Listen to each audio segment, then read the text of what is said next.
Hello दोस्तों, कैसे हो आप। आज की कहानी भी इंसानियत को शर्मसार करने वाली है। कोई इतना नीचे कैसे गिर सकता है, कैसे कोई छोटी सी बात पे किसी की हत्या कर सकता है। घटना है कानपुर की, जहाँ रोज़ की तरह सुबह होती है, लोग अपने अपने कामों में बिजी हो जाते हैं। वहीं पर 10वीं क्लास का एक स्टूडेंट था जिसका नाम था कुशाग्र। कुशाग्र जो कि 16-17 साल का था। वो हर रोज़ की तरह ट्यूशन जाता है। सोमवार 30 अक्टूबर 2023 के दिन भी वो करीब 4 बजे ट्यूशन के लिए निकलता है, लेकिन घर नहीं लौटता है। घर वालों ने सोचा कि अब तक घर नहीं आया है, हो सकता है अपने दोस्तों के साथ होगा, आ जाएगा। घर वालों ने बहुत इंतज़ार किया, लेकिन वो घर नहीं लौटा। तो घर वालों ने उसके दोस्तों को फ़ोन किया। दोस्तों ने कहा कि वो तो ट्यूशन आया था। अब कुशागर के घर वाले ये सोचने लगे कि अगर वो ट्यूशन आया था तो फिर उसके बाद वो कहाँ जा सकता है। काफ़ी देर इंतज़ार करने के बाद घर पर एक पत्थर आके गिरता है, जिसमें एक चिट्ठी लिपटी हुई थी। उस चिट्ठी में लिखा हुआ था, अल्लाह अकबर, मैं नहीं चाहता कि आपका त्यौहार बर्बाद हो। आप मेरे हाथ में पैसे रखो, वो लड़का 1 घंटे के बाद आपके पास होगा। इस लड़के की गाड़ी और उसका मोबाइल दोनों आपके घर के पास होटल सिटी क्लब के पास खड़ी है। मैं कोई नुकसान नहीं चाहता, इसलिए आपसे बार बार बोल रहा हूँ, अल्लाह पे भरोसा रखिए। इस चिट्ठी के दूसरे पहलू पे वो लिखता है, आपसे निवेदन है कि आप बात पुलिस को ना बताएं, ना ही फैमिली में और ना ही कहीं आमने सामने। आपके पास 2 से 3 दिन का समय है। आप जल्दी से 30 लाख रुपए का इंतजाम करो, और ये बात कहीं पर फैलनी नहीं चाहिए। उसके जिम्मेदार आप खुद स्वयं होंगे। पैसे दो और 1 घंटे के बाद अपने बेटे को अपने पास देखोगे। ज़्यादा होशियारी दिखाई तो उसके जिम्मेदार आप खुद होंगे। अब क्योंकि मामला इतना पेचीदा हो गया था, कोषागर के घर वाले भी सोच रहे थे कि इतनी पुख्ता जानकारी किडनैपर के पास कैसे हो सकती है। इसका मतलब ये काफ़ी कुछ जानता है हमारे बारे में। कुशाग्र के घर वाले और उसकी मम्मी पापा घबरा जाते हैं। वो उससे बहुत प्यार करते थे, तो वो उसको लेकर बिल्कुल रिस्क नहीं लेना चाहते थे।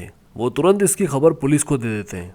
अब क्योंकि किडनैपर ने फिरौती की रकम मांगी थी, तो पुलिस भी तुरंत हरकत में आती है, अपनी इन्वेस्टिगेशन शुरू कर देती है। पुलिस उस चिट्ठी को पढ़ती है, जिसमें पुलिस कहती है कि ये जो कोई भी है गुमराह करने की कोशिश कर रहा है। लेकिन अल्लाह अकबर लिखना पुलिस को पढ़कर बहुत अटपटा सा लगा। पुलिस ये भी कहती है कि मुस्लिम इस तरह के कामों के लिए कभी ऊपर वाले का नाम नहीं लिखता। मुद्दे से भटकाने की कोशिश की जा रही है, जिसमें पुलिस का शक और छानबीन किसी दूसरे धर्म के व्यक्ति के ऊपर जाए। अब पुलिस ये पता लगाती है जिस जिस रास्ते से होते हुए कुशाग्र ट्यूशन के लिए निकला था। पुलिस उन सभी रास्ते के सीसीटीवी तलाशती है, जिसमें वो सिर्फ जाते हुए दिखाई देता है, आते हुए नहीं। काफी उठापटक करने के बाद पुलिस को एक सीसीटीवी में पता चलता है कि कुशाग्र ने किसी व्यक्ति को अपनी स्कूटी पर लिफ्ट दी थी, और दूसरी सीसीटीवी वीडियो में 4:33 पर कुशाग्र और वो युवक जिसको लिफ्ट दी थी वो एक कमरे में जाते हुए दिखाई देते हैं, जिसमें कुशाग्र अंदर तो जाता है लेकिन बाहर नहीं आता। और यहाँ दूसरी तरफ कुशाग्र के घर के पास सिटी क्लब के पास करीब 8:30 बजे एक दूसरा आदमी आता है। ये वही वक्त होता है जिस वक्त ये शख्स कुशाग्र के घर के अंदर लेटर फेंकने के लिए आता है। वो ये लेटर सिक्योरिटी गार्ड को भेजने के लिए बोलता है, लेकिन वो उसे मना कर देता है। यहाँ पर सिक्योरिटी गार्ड की एक अहम भूमिका होती है। उसने बहुत शानदार काम किया था। इसी बीच जब वो शख्स लेटर देने के लिए गया था, इतने में सिक्योरिटी गार्ड ने चुपके से उसकी गाड़ी का नंबर नोट कर लिया था। आगे से गाड़ी का नंबर छुपा हुआ था और पीछे की तरफ से रुमाल बंधी हुई थी। सिक्योरिटी गार्ड ने रुमाल को हटाकर चुपके से उसका नंबर नोट कर लिया था। उसने अपने मुंह पर भी कपड़ा बांधा हुआ था और गाड़ी के नंबर प्लेट पर भी, इसलिए गार्ड को उस पर शक होता है। पुलिस जब पूछताछ करने के लिए आती है तो सिक्योरिटी गार्ड सारी बात बताता है, और जो उसने गाड़ी नंबर नोट किया होता है वो भी वो पुलिस को देता है, जिसमें गाड़ी किसी प्रभास शुक्ला के नाम पर होती है। इसी बीच पुलिस ने सीसीटीवी के आधार पर कुशाग्र को आखिरी बार भी इसी शख्स के साथ देखा गया था। जिस घर पर जाते देखा गया था वो घर भी इसी प्रभास शुक्ला के नाम पर होता है। अब पुलिस कुशाग्र के घर वालों से पूछती है कि आप किसी प्रभास शुक्ला के नाम के व्यक्ति को जानते हैं। कुशाग्र के घर वाले कहते हैं कि हाँ, हम जानते हैं। रचिता नाम की एक लड़की हमारे बेटे कुशाग्र को घर पर ही ट्यूशन दिया करती थी, और ट्यूशन खत्म होने के बाद कभी कभी प्रभात उसे लेने आता था, इसलिए उसे भी जानते हैं। कुशाग्र की माँ पुलिस को यह भी बताती है कि लॉकडाउन का जब वक्त था सन 2019, 20 और 21 में भी रचिता ने ही कुशाग्र को पढ़ाया था। वो बहुत अच्छी लड़की है। पुलिस के लिए इतनी जानकारी काफी थी। वो प्रभास शुक्ला के घर पर जाती है तो वहां पर उन्हें रस्सी से लिपटी हुई कुशाग्र की लाश मिलती है। इन लोगों ने उसे मार डाला था। थोड़ी ही देर में प्रभास शुक्ला, रचिता और शिवा, इन तीनों को पुलिस हिरासत में ले लेती है। शिवा वही व्यक्ति होता है जो कुशाग्र के घर में चिट्ठी फेंकता है। अब पुलिस इनसे सख्ती से पेश आती है। बिना कोई मशक्कत करे ये लोग पुलिस को सब बताते हैं कि क्या हुआ था। 13 अक्टूबर को कुशागर का जन्मदिन था। जन्मदिन में काफी लोग आए थे, जिसमें से उसके कई दोस्त भी थे। जन्मदिन में रचिता और प्रभास शुक्ला भी आए थे। बर्थडे की शानो शौकत देखकर ये लोग दंग रह गए थे। जन्मदिन का केक खाने के थोड़ी देर बाद प्रभात रचिता को साइड में लेकर जाता है और कहता है, इसका बाप जन्मदिन में इतना खर्चा कर रहा है इसके ऊपर, तो सोचो इसको किडनैप कर लें तो कितने पैसे मिलेंगे। इसका अंदाजा नहीं लगाया जा सकता। रचिता के मन में भी लालच आ जाता है और वो भी किडनैपिंग करने के लिए हामी भर देती है। इन लोगों ने सोच लिया था कम से कम 30 लाख रुपए काफ़ी है एक अच्छी लाइफ स्टाइल जीने के लिए। इन लोगों ने अपने मन में ख्याली पुलाव पकाना शुरू कर दिया था। इन लोगों ने पूरी प्लानिंग कर ली थी। प्रभास शुक्ला और रचिता पुलिस को बताते हैं कि कुशागर को किडनैप करने से पहले वो कुशागर के बारे में बेसिक इन्फॉर्मेशन निकालते हैं कि वो ट्यूशन कब और कितने बजे जाता है, वहां से कब आता है, उसके पास कौन सी स्कूटर है। फिर एक दिन मौका देखकर प्रभात कुशागर की ट्यूशन के पास ही खड़ा हो जाता है। जैसे ही कुशागर ट्यूशन से बाहर आता है, प्रभास शुक्ला उससे कहता है कि मेरी गाड़ी खराब हो गई है, क्या तुम मुझे घर तक छोड़ दोगे। अब क्योंकि कुशागर इसे पहले से जानता था और ये कुशागर के जन्मदिन पे भी आया था, तो वो उसे लिफ्ट दे देता है।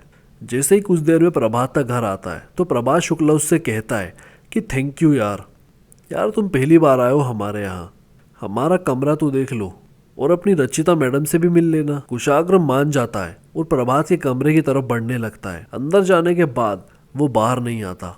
प्रभास शुक्ला उसको उसी वक्त मार देता है और रस्सी से बांधकर उसकी बॉडी को वहीं कमरे में पटक देता है। उसके बाद प्रभास शुक्ला शिवा को कॉल करके कहता है कि काम हो गया, तू चिट्ठी घर के अंदर फेंक दे। शिवा कुशागर के घर पे करीब 8 साढ़े 8 बजे चिट्ठी फेंक देता है। फिरौती की रकम मिलेगी तो प्रभात और रचिता शादी कर लेंगे और हनीमून पर हिमाचल प्रदेश जाएंगे, ये तक डिसाइड हो गया था। सबसे पहले इन्होंने ये डिसाइड किया था कि फिरौती की रकम के 30 लाख मिलेंगे तो सबसे पहले हमें 6 से 7 लाख रुपए की एक कार खरीदेंगे।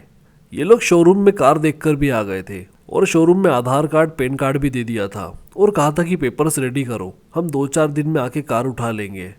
इनको और 2-4 चीज़ें चाहिए थी जिनकी इन्होंने लिस्ट बना रखी थी।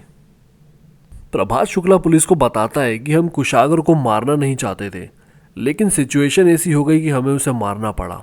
कुशागर की माँ को आज भी यकीन नहीं होता है कि उसके बेटे को रचिता ने मारा है, क्योंकि रचिता ने जब कुशागर को पढ़ाना बंद कर दिया था तब भी वो कभी कभार कुशागर के घर पर आती जाती रहती थी। कुशागर की माँ उसे बेटी जैसा मानती थी, यहाँ तक कि उन्होंने ये तक कह दिया था कभी पैसे की या किसी चीज़ की भी ज़रूरत हो तो बेझिझक बताना। दरअसल कुशागर की माँ रचिता से इसलिए हमदर्दी दिखाती थी क्योंकि रचिता के माँ बाप कुछ ही साल पहले मर गए थे। वो अकेली पड़ गई थी और अकेले ही किराए से रहने लगी थी। फिर उसकी पहचान प्रभास शुक्ला से हुई और दोनों एक दूसरे को पसंद करने लगे, लेकिन इन्होंने शादी नहीं की क्योंकि पैसे की बहुत ज़्यादा तंगी थी। अब क्योंकि ये अभी की घटना है तो पुलिस भी चाहती है कि इन लोगों को सख्त से सख्त सज़ा हो। प्रभास शुक्ला, रचिता और शिवा ये तीनों जेल में बंद है। रचिता को अब एहसास है कि उसने जो कुछ भी किया था वो बहुत गलत था। किसी के बसे बसाए घर को उजाड़ कर अपना घर नहीं बसाया जा सकता। जल्दी पैसे कमाने का शॉर्टकट कभी कभी क्राइम के रास्ते पर ले जाता है। तो ये थी कहानी एक कानपुर के कारोबारी बेटे की जिसका नाम था कुशागर। अगर वीडियो पसंद आई हो तो लाइक ज़रूर दें और अपने दोस्तों और पहचान वालों के साथ शेयर ज़रूर करें। मिलते हैं अगली वीडियो पर। बाय।